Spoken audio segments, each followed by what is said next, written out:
जंगलवा में हो, जंगलवा में हो, जंगलवा में हो, जंगलवा में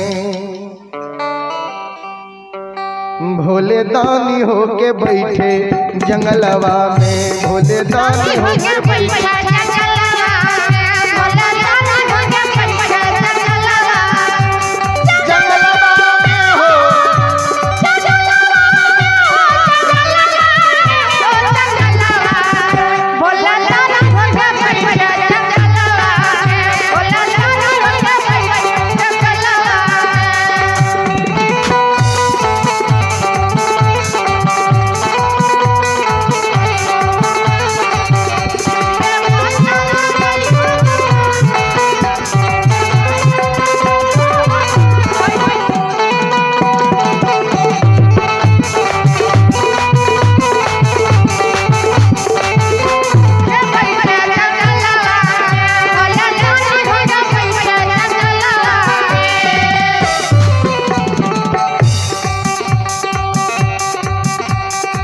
खुआ मलाई शिव के मन हो न भावे, खुआ मलाई शिव के मन हो न भावे, खुआ मलाई शिव के मन हो न भावे, खुआ मलाई शिव के मन हो न भावे, खुआ मलाई शिव के मन हो न भावे, खुआ मलाई शिव के मन हो न भावे, खुआ मलाई शिव के मन हो न भावे, खुआ मलाई शिव के मन हो न भावे। तब की भावैयो किया हम के पोटरिया बगलवा में आहो, हम के पोटरिया बगलवा में भोला दानी हो के बैठे जंगलवा में, भोला दानी हो के बैठे जंगलवा में, भोला दानी हो के बैठे जंगलवा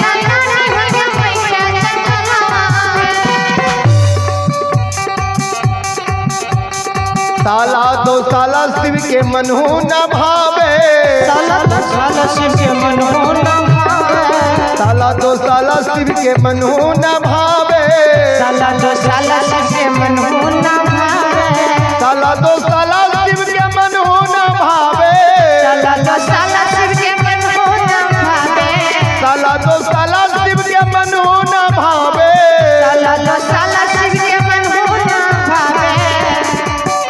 आहो मिर्गा के छाला कमरवा में, आहो मिर्गा के छाला कमरवा में भोला दानी हो के बैठे जंगलवा में।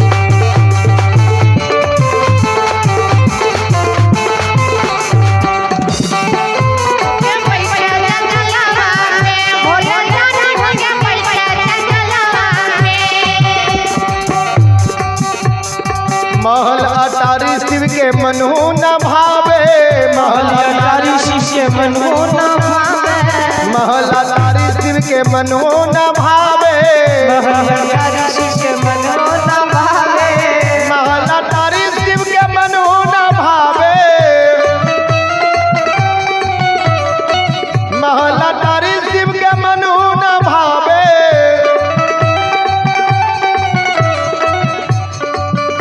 आहो टुटली मरैया जंगलवा में, आहो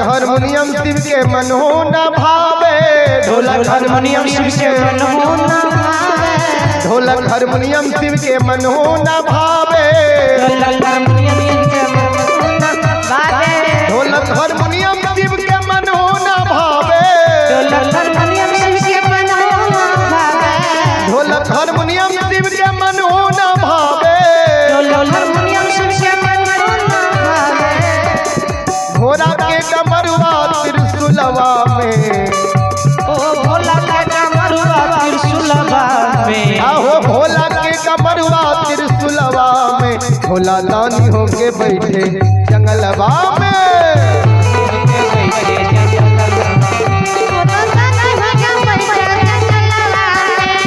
जंगलवा में हो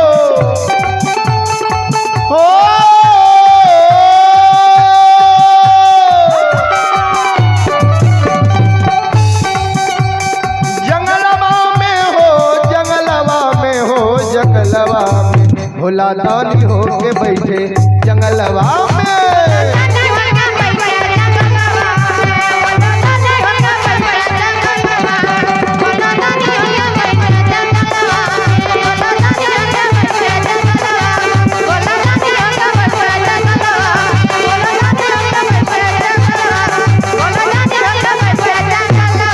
बोलो बोलो मापति महादेव की, वीर बजरंग बली की। आइए आप में बलराम यादव सोनवर्षा की ओर से, कुंभी की ओर से 101 रुपए का पुरस्कार आए हैं। भगवान श्रद्धालु के मन के मनोकामना को पूर्ण करे। माँ सरस्वती परिवार में बाल बच्चे को सद्बुद्धि सद्ज्ञान दे। जय हो दानी महाराज की जय हो, आपके समस्त परिवार की जय हो। अब सब श्रोता भगवान समझ क्षमा चाहो। हमरा मंडली से जे भी गलती भेले तहाँ सब बच्चा समझ के माफ करवे। अगर सेवा के मौका देवे तो जरूर सेवा करे के प्रयास करवे।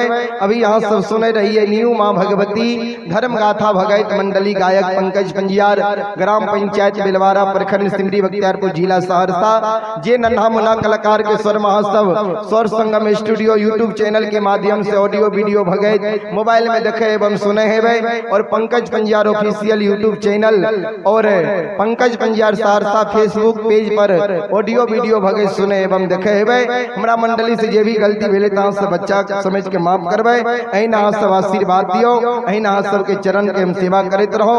अब सब श्रोता भगवान से पुनः क्षमा मांगब। हमरा मंडली से जे भी गलती भेले तहाँ से बच्चा समझ के माफ करवे।